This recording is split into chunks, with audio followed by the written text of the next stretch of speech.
بسم الله الرحمن الرحيم الحمد لله رب العالمين وصلى الله وسلم وبارك على نبينا محمد وعلى آله وصحبه أجمعين أما بعد فهذا اليوم هو اليوم 21 من ذي الحجة لعام 1434 من هجرة النبي صلى الله عليه وسلم نواصل فيها دراسة كتاب شمائل النبي صلى الله عليه وسلم للإمام أبي عيسى الترمذي رحمه الله فهو الدرس 18. Aujourd'hui, nous sommes le 26 octobre 2013 et en ce jour nous allons continuer la lecture et l'étude du livre de l'imam Tirmidhi rahimahullah concernant les qualités sublimes du prophète Mohammed sallallahu alayhi wa sallam. Et c'est le 18e cours que nous allons commencer bi'idhnillahi ta'ala. وفي الدرس السابق أنهينا باب ما جاء في إدام رسول الله صلى الله عليه وسلم والإدام هو ما يؤكل مع الخبز. Dans le chapitre précédent, nous avons lu une grande partie de ce que mangeait le prophète sallallahu alayhi wa sallam en accompagnement du pain, ce qu'on appelle en arabe al-idam. Et nous avons vu que le prophète sallallahu alayhi wa sallam mangeait le pain avec plusieurs choses: la viande, avec le poulet, avec le vinaigre, avec les dattes, avec l'huile d'olive, avec le miel et d'autres choses encore. Et le dernier hadith de ce chapitre, dans celui-ci, on a vu que il aimait, sallallahu alayhi wa sallam, manger les restes, ce qu'on appelle thufl en arabe. Tha, fa, lam, thufl. كان النبي صلى الله عليه وسلم يعجبه الثفل والثفل هو ما بقي من الطعام, ce qu'il restait au fond de la marmite ou au fond de l'assiette, il aimait manger ça sallallahu alayhi wa sallam. واليوم ننتقل إلى باب جديد وهو باب ما جاء في صفة وضوء رسول الله صلى الله عليه وسلم عند الطعام. Le chapitre nouveau, celui d'aujourd'hui, concerne l'ablution du prophète sallallahu alayhi wa sallam au moment de manger. Alayhi salatu wa salam. Qu'est-ce qui est voulu par al-wudu en arabe, qui est traduit par les ablutions en français? Al-wudu lahu ma'nayan. Ce mot a deux sens. Lahu ma'nan lughawi wa ma'nan shar'iyyun. Il a un sens linguistique et un sens religieux. Quand on dit ou on prononce ce mot, le mot al-wudu, qui est traduit par les ablutions, soit on parle de son sens linguistique ou de son sens religieux. Si on parle de son sens linguistique, ma'nahu lughawi ghaslul yadayn. Le sens linguistique de ce terme, les ablutions, veut dire se laver les deux mains. Donc en arabe, tu peux dire atawadda bi ma'na aghsilu yaday. Tu peux dire je fais mes ablutions en voulant dire je me lave les mains. Qu'est-ce que al-wudu veut dire dans le sens religieux? C'est ce que vous connaissez tous. Al-wudu bi ma'na al-shar'i huwa ma ta'rifunahu mimma yuf'alu qabla as-salah. Ghasl al-kaffayn wal-wajh ila akhiri ma ta'rifun. Le wudu dans le sens religieux, c'est les ablutions que l'on fait, la pureté que l'on fait avant de faire la prière, ce que vous connaissez tous. Une question se pose: ma huwa al-muradu bil wudu'i fi hadha al-bab? Qu'est-ce que recherche l'imam Tirmidhi rahimahullah à travers al-wudu dans ce chapitre, avant ou au moment de manger? Est-ce qu'il veut nous parler des ablutions rituelles que l'on fait avant la prière, ou bien tout simplement de se laver les mains? Si on nous parle de se laver les mains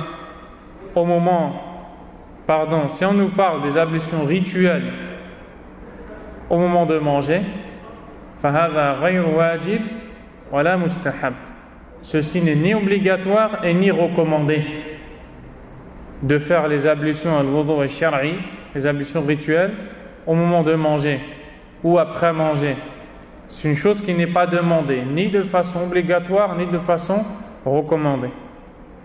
وإذا كان المراد هو الوضوء اللغوي بمعنى غسل اليدين فالعلماء لهم قولان في هذا. Et si on veut à travers ça parler du fait de se laver les mains, alors les savants ont deux avis sur le jugement de se laver les mains avant manger ou après manger. Certains disent que c'est mustahab, c'est-à-dire que c'est recommandé, c'est aimé. Et quand on dit mustahab, recommandé, on veut dire par là que celui qui fait cette chose aura une récompense et celui qui délaisse cette chose n'a pas de péché. Ce qu'on veut dire par mustahab. Man fa'alahu falahu ajr wa man tarakahu falaysa alayhi ithmun. Et d'autres disent que c'est tout simplement quelque chose de permis, qui n'est ni obligatoire et ni recommandé. Ni obligatoire ni recommandé de se laver les mains avant ou après manger. Cependant, ils disent que si la personne a les mains sales, alors il est bon qu'elle se nettoie les mains. Ensuite, certains savants comme l'imam Ahmad rahimahullah ont cité un cas où il est obligatoire de faire les ablutions al-wudu al-shar'i ba'da al-ta'am wa huwa 'inda akl lahm al-jazur al-ibil, et c'est après avoir mangé la viande de chameau. Et ça, c'est l'avis de l'imam Ahmad rahimahullah, que manger la viande de chameau annule les ablutions. Quoi qu'il en soit, pour sortir de la divergence, celui qui veut faire ses ablutions pour être sûr, il peut le faire, et sortir de la divergence, c'est mustahab, c'est recommandé chez les savants.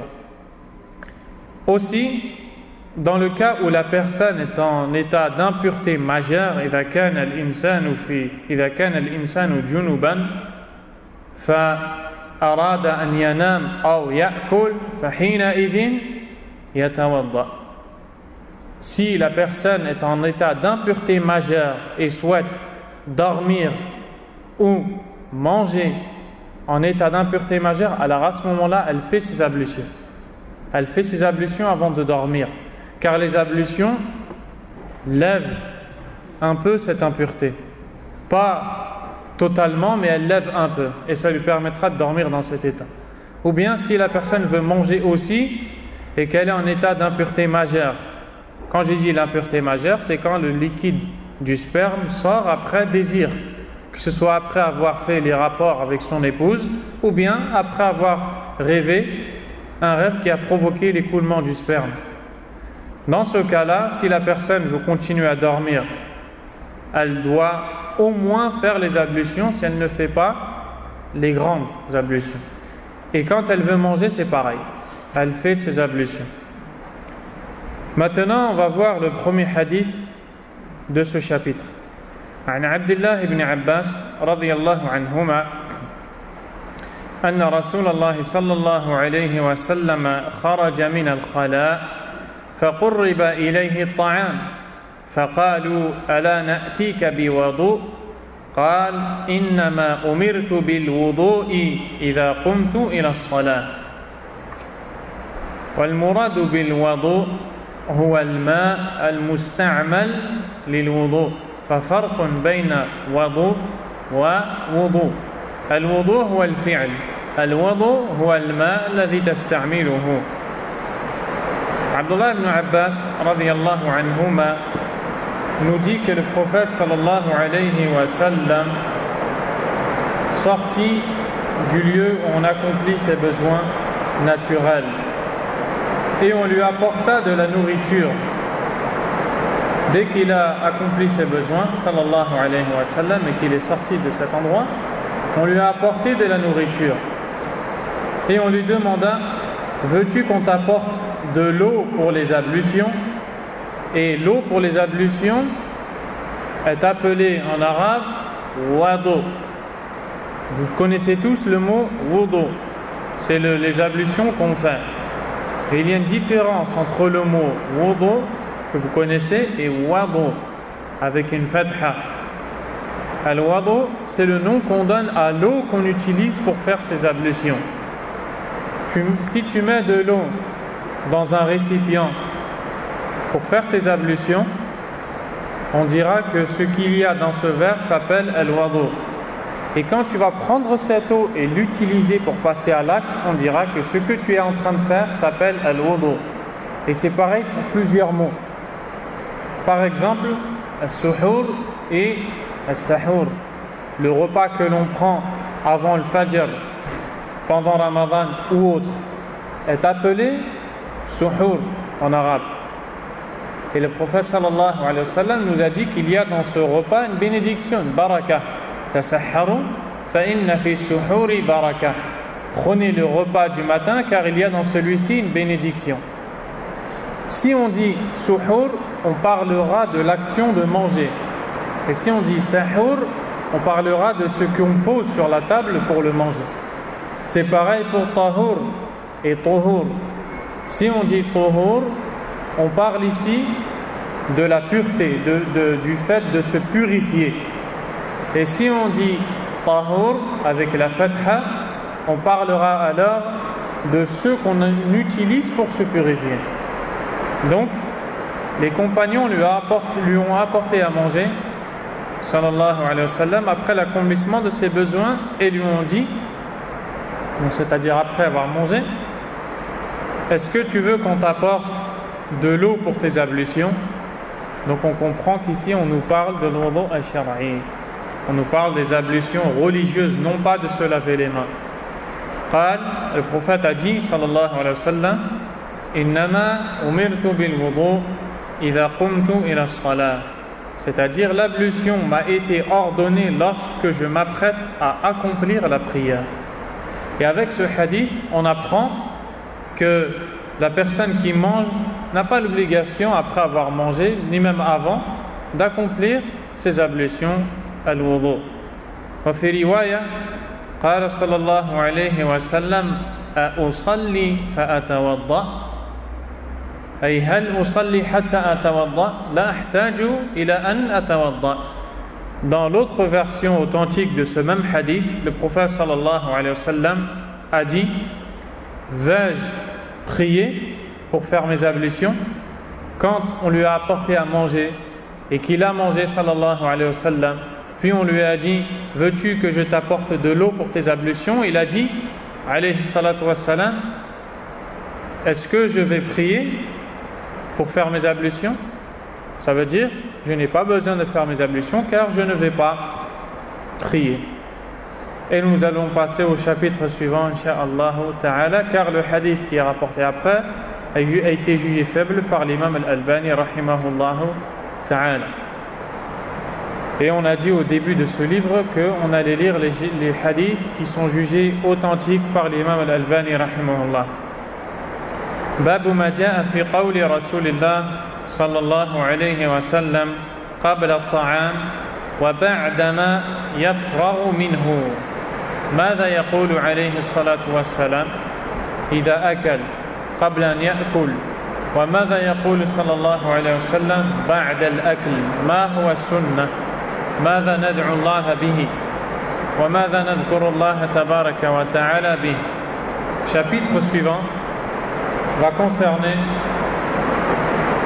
ce que le messager d'Allah sallallahu alayhi wa sallam disait avant et après le manger. Car comme nous allons le voir, l'islam dinun kamil. L'islam est une religion qui est complète. Et dans cette religion, Allah tabaraka wa ta'ala et le prophète sallallahu alayhi wa sallam nous ont appris des actions, nous ont appris des paroles, des comportements à avoir, des manières de faire les choses. Et ici, le prophète sallallahu alayhi wa sallam nous a enseigné ce que l'on doit dire avant de manger, tout comme il nous a enseigné ce qu'on doit dire une fois qu'on a fini de manger. Sallallahu alayhi wa sallam. Pour quelle raison nous devons le faire? Premièrement, pour suivre tout simplement la sunna du prophète sallallahu alayhi wa sallam. Et sachez que on n'a pas besoin à chaque fois de connaître la raison ou la sagesse des ordres et des interdits. Et quand Aïcha radiyallahu anha a été interrogée pourquoi les femmes qui ont leur menstru, leurs règles, après la fin de leur période, elles ne doivent pas rattraper leur prière, mais elles doivent rattraper le jeûne. La personne qui lui pose cette question veut connaître la sagesse de cet ordre, de rattraper le jeûne et pas la prière. Aïcha radiyallahu anha, qui a été éduquée par le prophète sallallahu alayhi wa sallam, lui dit: Kunna nu'maru bi qada as-sawm wa la nu'maru bi qada as-salah. On nous donnait l'ordre de rattraper le jeûne et on ne nous donnait pas l'ordre de rattraper la prière. Voici la sagesse. La sagesse, c'est tout simplement d'obéir à Allah subhanahu wa ta'ala et suivre le prophète sallallahu alayhi wa sallam. Mais parfois on connaît les sagesses, on nous les enseigne. Ici, on prononce le nom d'Allah azza wa jal avant et après manger pour qu'Allah mette une bénédiction dans ce repas, qu'il mette une baraka dans ce repas. Et si vos souvenirs sont bons, vous vous rappellerez qu'il n'y a pas si longtemps que ça, on a lu un chapitre dans lequel on a appris qu'est-ce que c'est la baraka dans le ta'am, qu'est-ce que c'est la bénédiction dans le repas. Et parmi les choses qu'on a vues, que premièrement,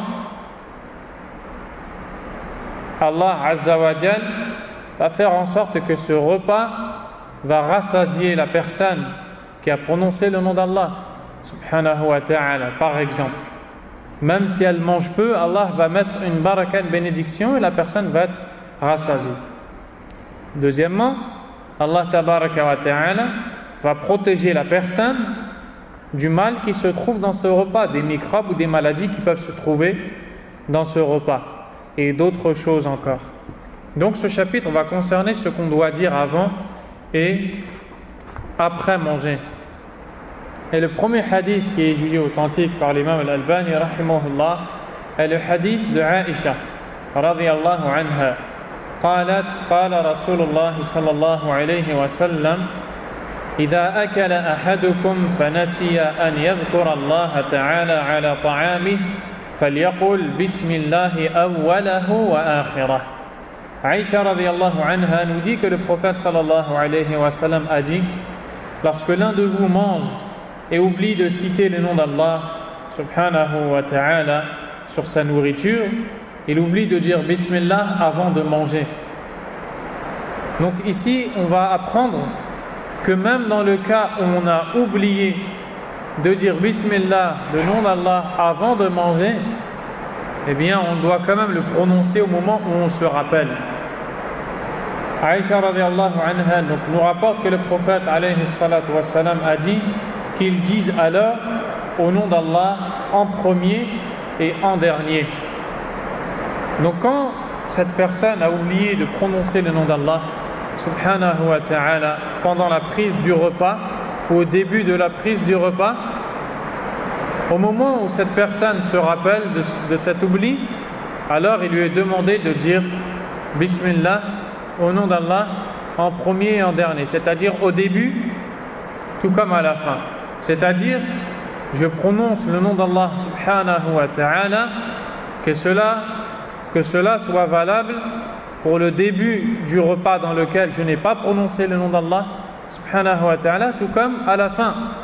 Et certains savants disent que celui qui oublie de prononcer le nom d'Allah subhanahu wa ta'ala, puis qui s'en rappelle et ensuite le prononce, Allah Ta'ala, en disant au nom d'Allah au début et à la fin, Allah subhanahu wa ta'ala lui remettra la baraka qu'il n'a peut-être pas eue au début de la prise du repas quand il n'avait pas prononcé le nom d'Allah subhanahu wa ta'ala. D'où l'importance de prononcer le nom d'Allah. Et vous remarquez dans la sunna qu'on dit Bismillah dans plusieurs choses que l'on fait. Et en fait, dans presque tout ce qu'on fait de bon, on dit Bismillah. on cite le nom d'Allah subhanahu wa ta'ala. Et ce n'est pas anodin. Allah tabaraka wa ta'ala nous a créés pour l'adorer, seul, sans associé. Il nous a créés pour reconnaître son unicité, subhanahu wa ta'ala, dans le droit à l'adoration, son unicité dans ses noms et attributs, le seul à être parfait. Donc, le seul qui nous donne la subsistance, le seul qui nous donne tout ce dont on a besoin, le seul qui nous aide quand on rencontre une difficulté. Donc le fait de dire Bismillah à chaque fois que l'on fait quelque chose veut dire que l'on reconnaît que cette chose que l'on va faire vient d'Allah et que pour la faire on a besoin de l'aide d'Allah subhanahu wa ta'ala. Donc c'est une façon d'exprimer la reconnaissance de l'unicité d'Allah tabaraka wa ta'ala dans tout ce que l'on fait.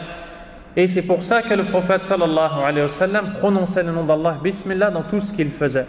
Et cette lettre Ba dans Bismillah, les savants l'ont appelé Ba ou l'isti'ana, c'est-à-dire le Ba que l'on utilise pour demander l'aide d'Allah subhanahu wa ta'ala.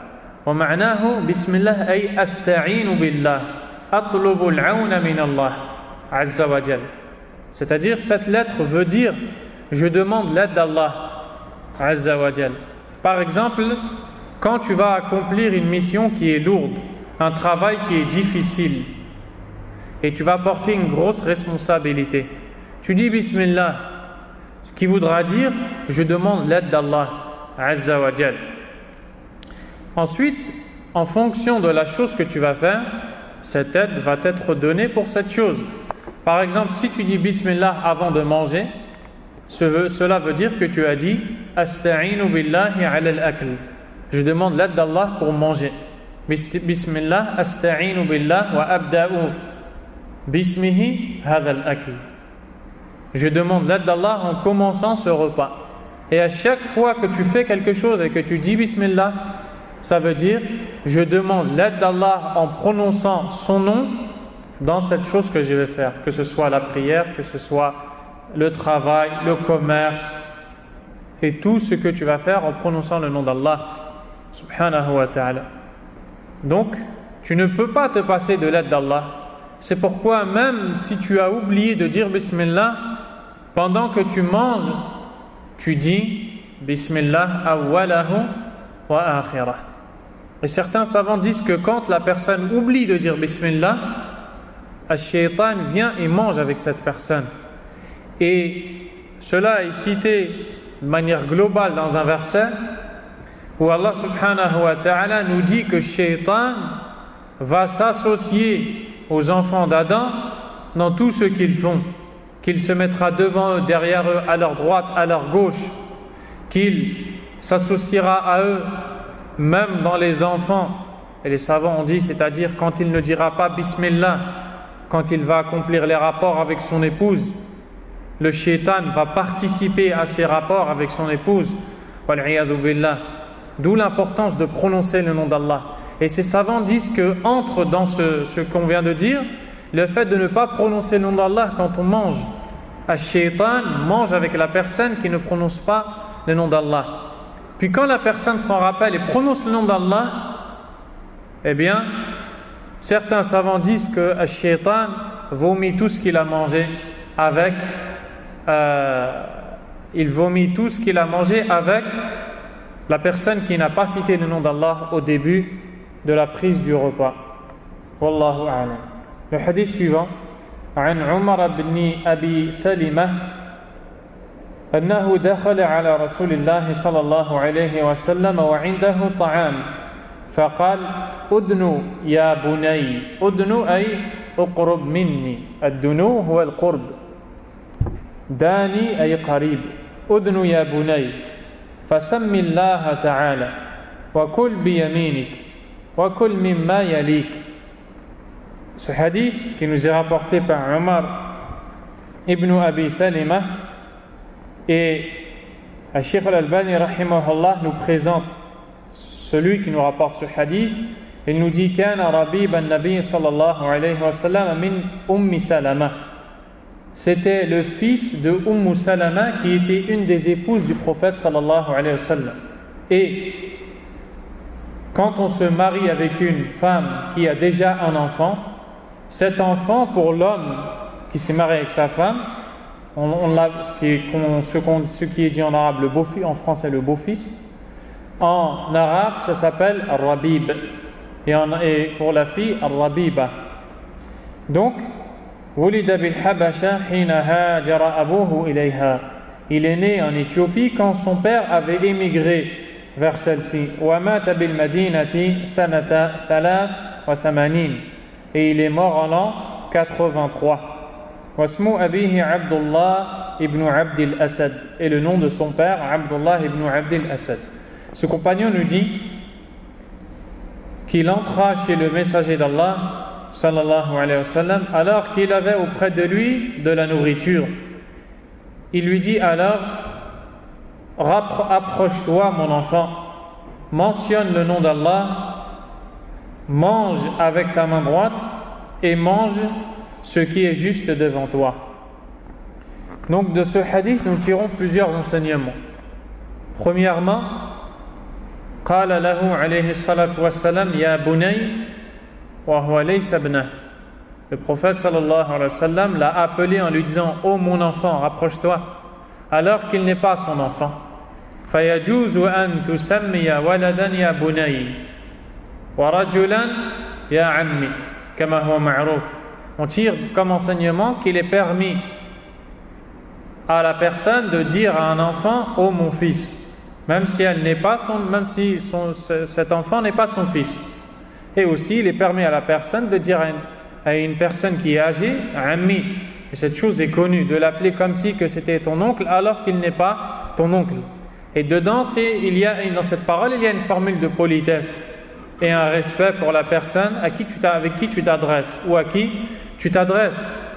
Ici, quand il appelle cet enfant en lui disant: ô mon fils, ô mon enfant, il est clair que l'enfant va être attiré plus que s'il lui disait de venir tout simplement.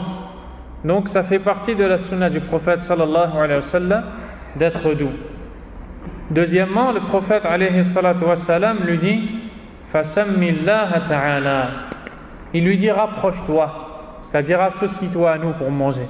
Ensuite il lui dit: prononce le nom d'Allah, élevé soit-il. Donc ici, qu'est-ce qu'on apprend? L'importance de dire Bismillah quand on va prendre le repas. Et on apprend aussi qu'on doit enseigner ça aux enfants, car celui-ci est un enfant.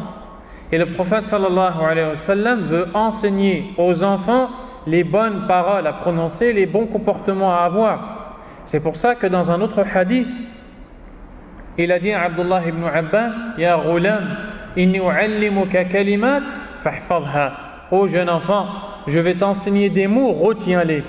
Dans plusieurs passages, on voit que le prophète sallallahu alayhi wa sallam a enseigné les bons comportements aux enfants. Et malheureusement, aujourd'hui, on vit dans une ignorance et insouciance telle que beaucoup de parents ont délaissé cette éducation et laissent leurs enfants manger sans dire Bismillah, laissent leurs enfants manger de la main gauche et laissent leurs enfants avoir des mauvais comportements quand ils mangent en présence de personnes qui sont plus âgées. Le prophète sallallahu alayhi wa sallam dit ensuite: wa kul biyaminik, et mange avec ta main droite. Et on a vu dans les hadiths précédents كان النبي صلى الله عليه وسلم يعجبه التيمن أي البداء باليمين في شأنه كله. Le prophète sallallahu alayhi wa sallam aimait beaucoup utiliser sa main droite dans tout ce qu'il faisait, c'est-à-dire tout ce qu'il faisait de bon: manger, prendre, donner et d'autres choses encore. Et parmi ces choses, justement, la prise du repas. Et il nous a donné la sagesse ici de l'obligation de manger de la main droite. Dans un hadith qui est rapporté par Muslim, le prophète sallallahu alayhi wa sallam dit: La ta'kul bishimalik fa inna ash-shaytana ya'kulu wa yashrabu bishimalik. Ne mange pas de la main gauche, car le diable mange et boit de sa main gauche. Donc quand on mange de la main gauche, on ressemble au shaitan. Et dans la religion d'Allah subhanahu wa ta'ala, on n'a pas le droit de ressembler au shaitan, non plus aux ennemis d'Allah subhanahu wa ta'ala. Ensuite, il dit, et d'ailleurs, je voudrais faire une parenthèse sur ça, car au jour d'aujourd'hui, il n'y a pas que des enfants maintenant qui mangent de la main gauche, mais il y a bien des personnes adultes qui ont atteint la quarantaine, voire plus, qui mangent avec la main gauche. Certaines parmi ces personnes le font par oubli, ou par insouciance, ou tout simplement car elles ne donnent pas d'importance à la sunna du prophète sallallahu alayhi wa sallam. D'autres le font par ignorance. Et comment une personne qui a atteint la quarantaine et qui est musulmane ignore toujours ce qu'on doit apprendre aux enfants, qu'on doit manger avec la main droite. Et le prophète sallallahu alayhi wa sallam un jour a dit à un compagnon qui mangeait avec sa main gauche de manger de la main droite. Kul biyaminik qala la astati', je ne peux pas. Le prophète sallallahu alayhi wa sallam lui a dit Kul biyaminik, et il a dit la astati', je ne peux pas. Et la troisième fois, quand il a répondu je ne peux pas, le prophète a invoqué Allah contre lui en disant mastata'at, c'est-à-dire je demande à Allah que tu ne puisses plus le faire. Et il n'a plus jamais réussi à lever sa main pour manger. Donc ce sont des éducations qu'on doit avoir et des comportements qu'on doit suivre. Ensuite le prophète sallallahu alayhi wa sallam dit wa kul mimma yalik, et mange de ce qui est juste devant toi. Mange de ce qui est juste devant toi. Quand on mange dans un plat et qu'on est accompagné de plusieurs personnes qui participent à cette prise de repas, il est du bon comportement de manger de ce qui est devant, sauf dans un cas qui a été cité par le savant Cheikh Mohammed ibn Salih al-Uthaymin rahimahullah, dans le cas où on mange dans un plat où il y a diverses nourritures, comme par exemple plusieurs fruits ou bien de la salade variée. Alors à ce moment-là, on a le droit de prendre dans les endroits où il y a des nourritures différentes à celles qui se trouvent devant nous. Car la personne qui t'a invité, qui a posé devant toi ce plat, ne l'a fait que pour que tu en manges, pour que tu manges de tout ce qu'elle t'a offert, ou tout ce qu'elle t'a donné. Et ainsi se termine ce hadith. Le hadith suivant. Bismillah.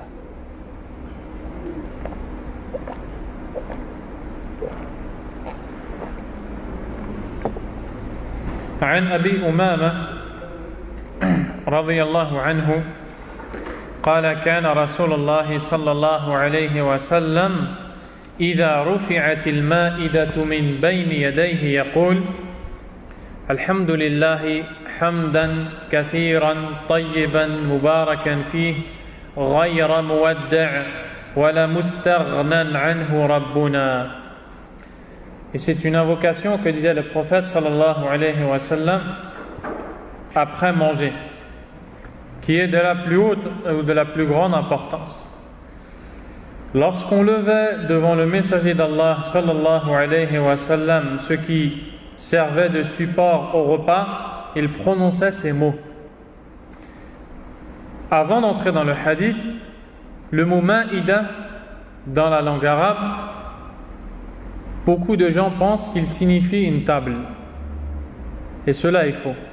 Al-Ma'ida, c'est le nom que l'on donne pour désigner ce sur quoi on a posé de la nourriture qu'on s'apprête à manger. C'est pourquoi dans le Coran, Surat Al-Ma'ida, dans la traduction en français, la traduction la plus rapprochée qu'ils ont trouvée, c'est la table servie. Une simple table sur laquelle on ne pose pas de nourriture ne s'appelle pas Ma'ida en arabe. Par contre, si on y pose de la nourriture, on appellera ça ma'ida. Et même si on le pose par terre, l'endroit où on a posé la nourriture, on appellera ça ma'idatu ta'am. Tayyib. Donc, aussi, le prophète sallallahu alayhi wa sallam mangeait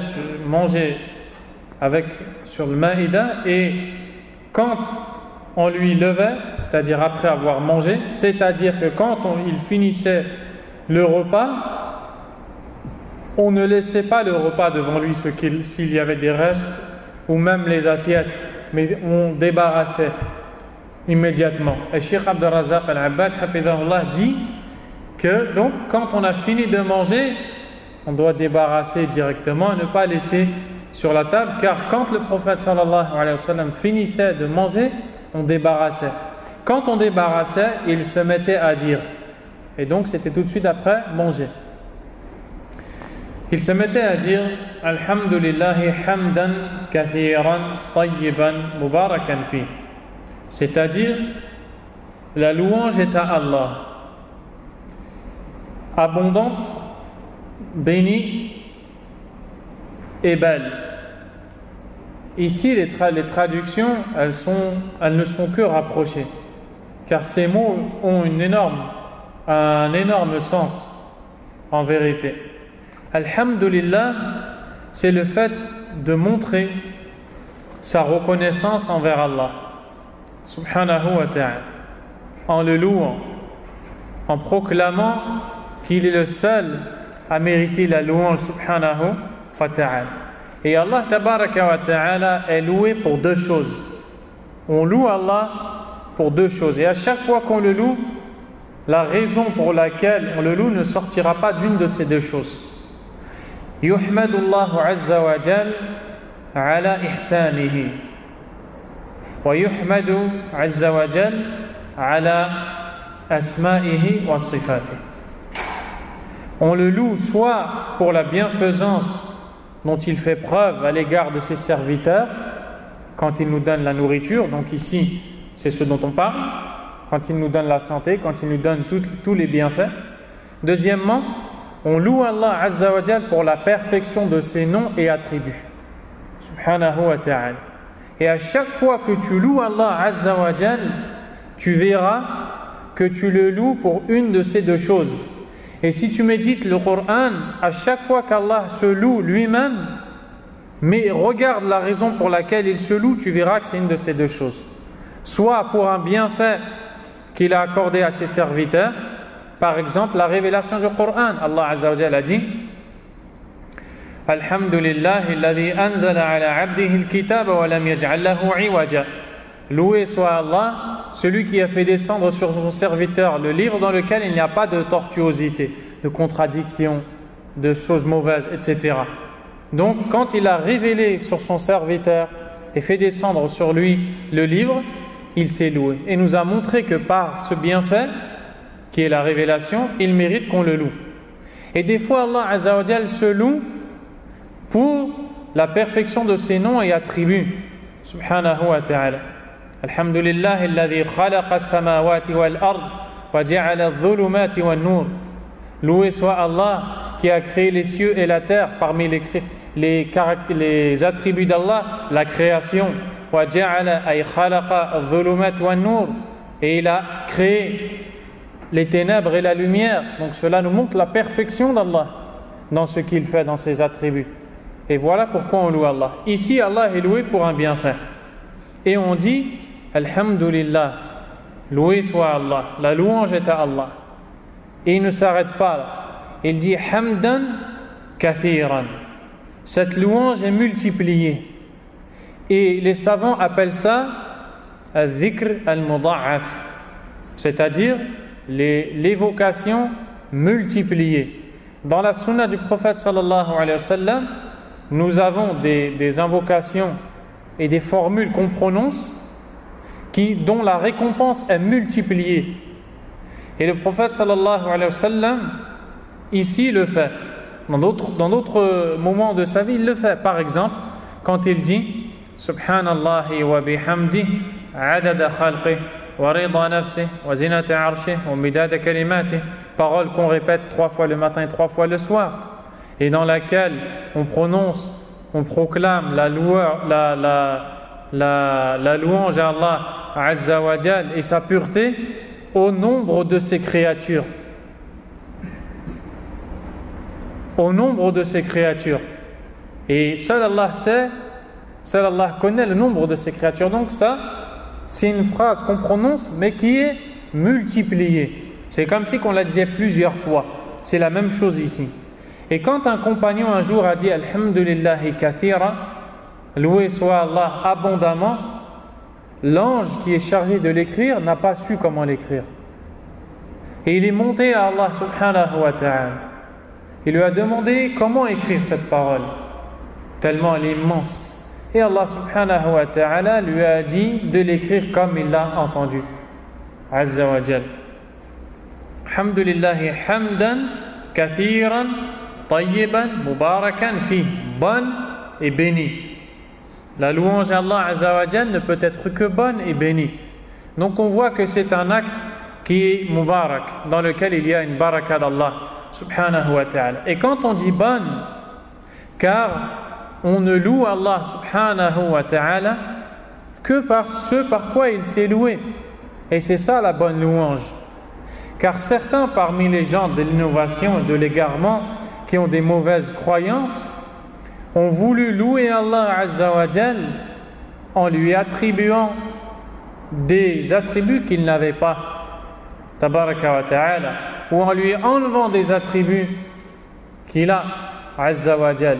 Ils ont voulu décrire Allah par ce par quoi lui-même s'est décrit. Et ici, quand le prophète sallallahu alayhi wa sallam nous dit hamdan kathiran tayyiban, louange bonne et bénie, bonne, c'est-à-dire on ne loue Allah Azza wa Jal que par ce par quoi il s'est loué Azza wa Jal. Ensuite il dit ghayra muwadda'. Al-wada' أي غير مودع أي لا نودع هذا الحمد فنحن نحتاج إلى أن نحمد الله دائما. Et ensuite il nous dit sallallahu alayhi wa sallam, sachant qu'elle ne peut être délaissée. De quoi on parle? De la louange.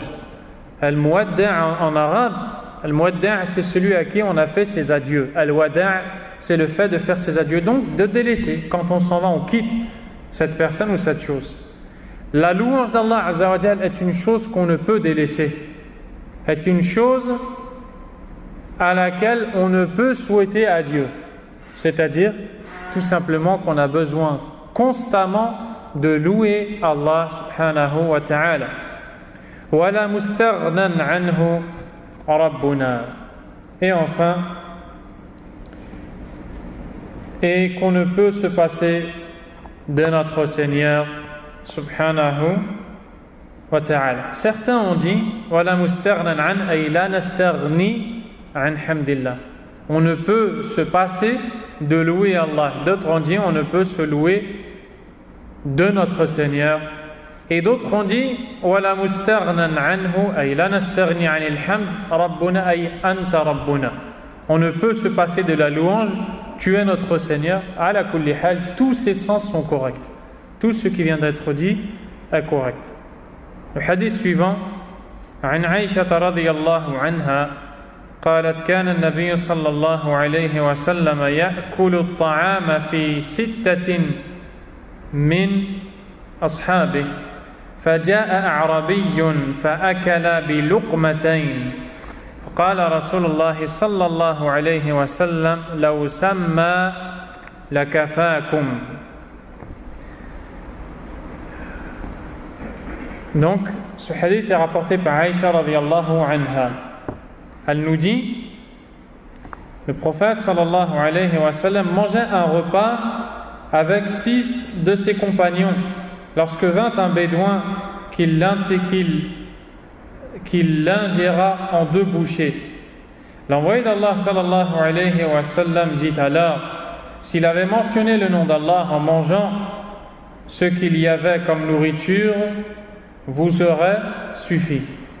Le prophète sallallahu alayhi wa sallam était en train de manger avec 6 personnes. Puis le bédouin est arrivé. Le bédouin est celui qui vit dans le désert. Il est arrivé et a mangé en 2 bouchées. Il a mangé tout ce qu'il y avait. Et le prophète sallallahu alayhi wa sallam, pour montrer l'importance de dire Bismillah, a dit que si ce bédouin avait cité le nom d'Allah, لو سمى هذا الأعرابي اسم الله تبارك وتعالى لكفاكم هذا الطعام. Ce repas vous aurait été suffisant. Dans un hadith, le prophète sallallahu alayhi wa sallam dit طعام الواحد يكفي الاثنين وطعام الاثنين يكفي الأربعة. Il dit le repas d'une personne suffit pour 2 et le repas de 2 suffit pour 4. dans le cas où on prononce le nom d'Allah subhanahu wa ta'ala. Quand ce bédouin n'a pas prononcé le nom d'Allah azza wa jal, il a mangé tout ce qu'il y avait. Et s'il avait prononcé le nom d'Allah, Allah aurait mis une baraka telle qu'ils auraient pu tous manger à leur faim, comme le prophète a dit sallallahu alayhi wa sallam.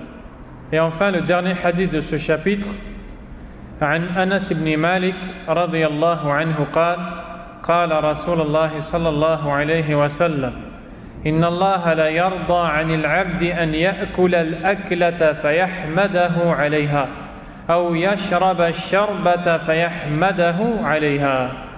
Le prophète sallallahu alayhi wa sallam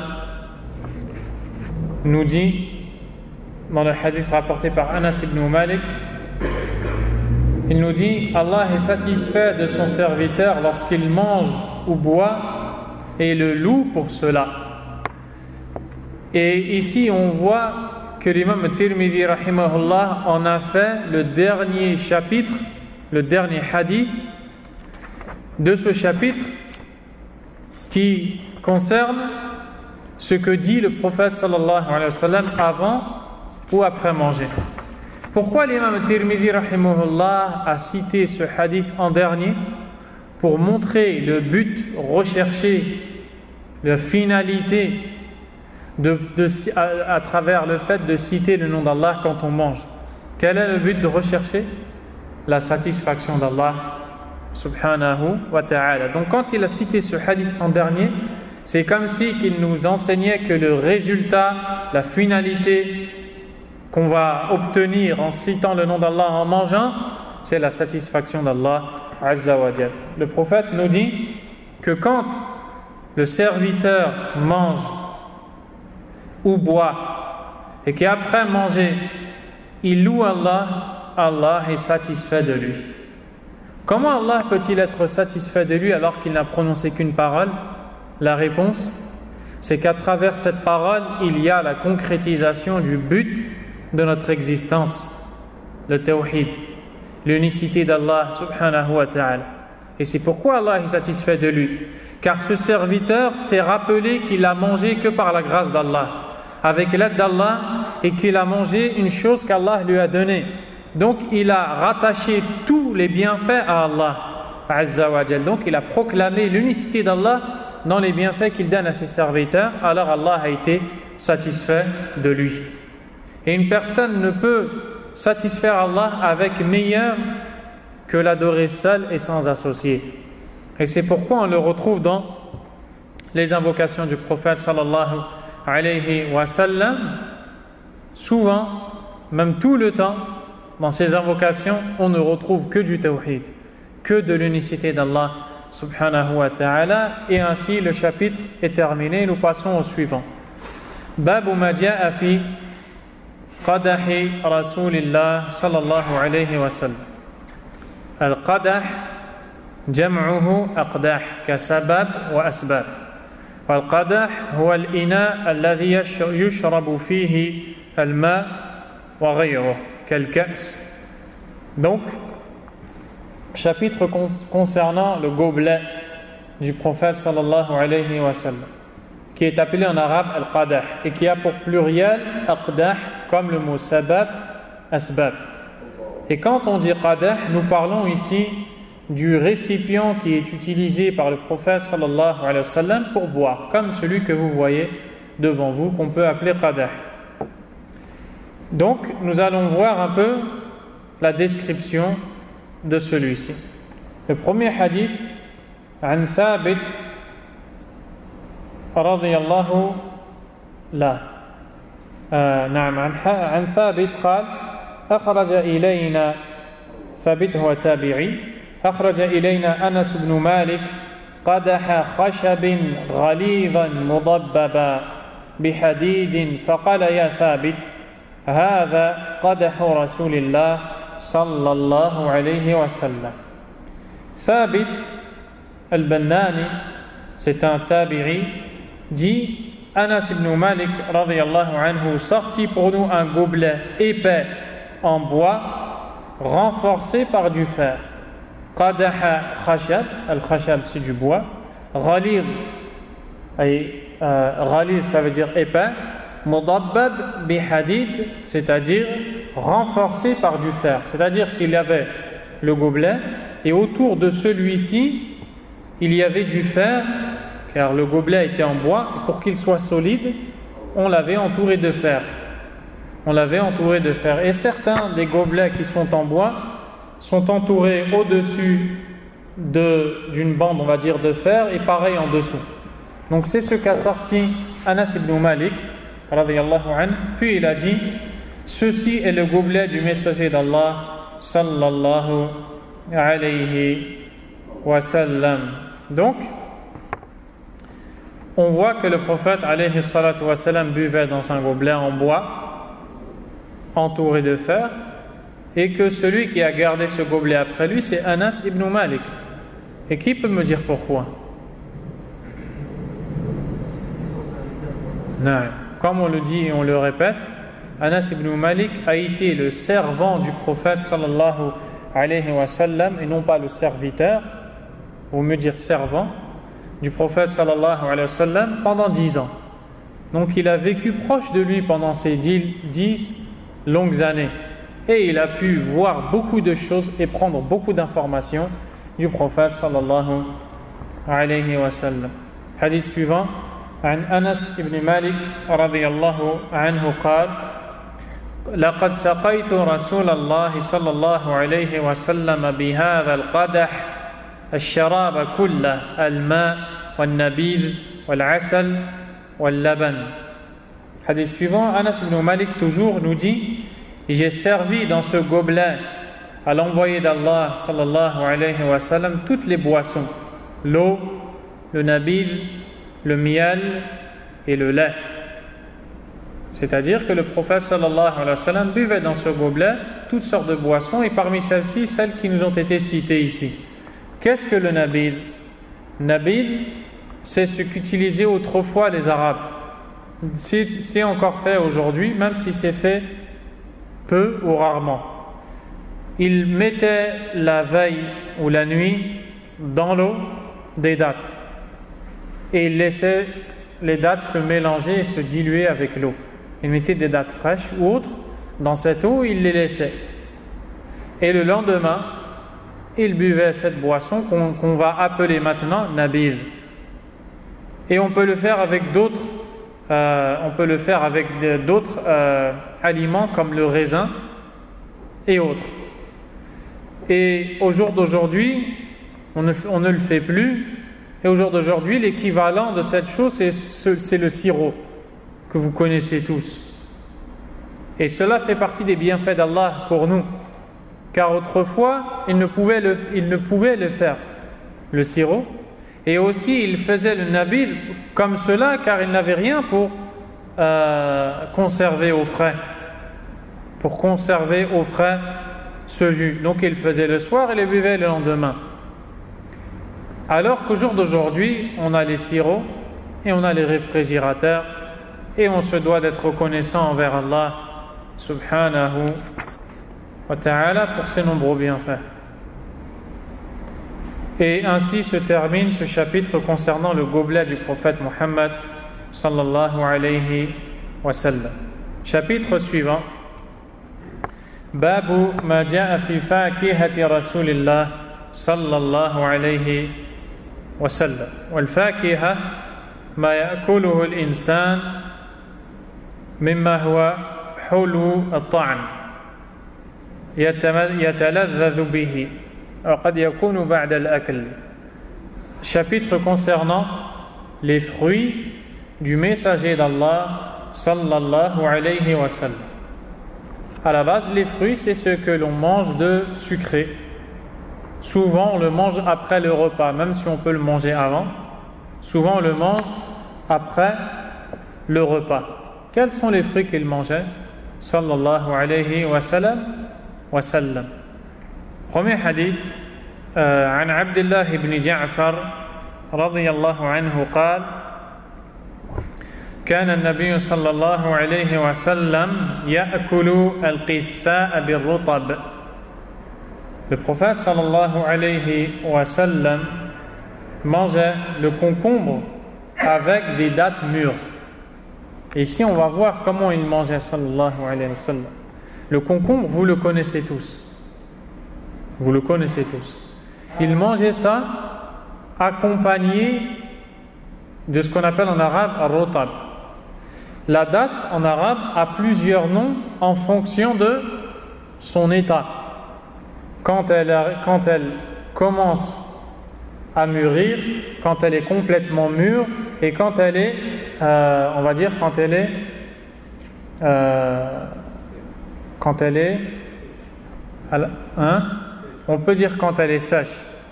Quand elle est fraîche, de sorte à ce que si on la prend, elle ressemble à du miel, où on peut voir du miel qui en sort, elle s'appelle rotab.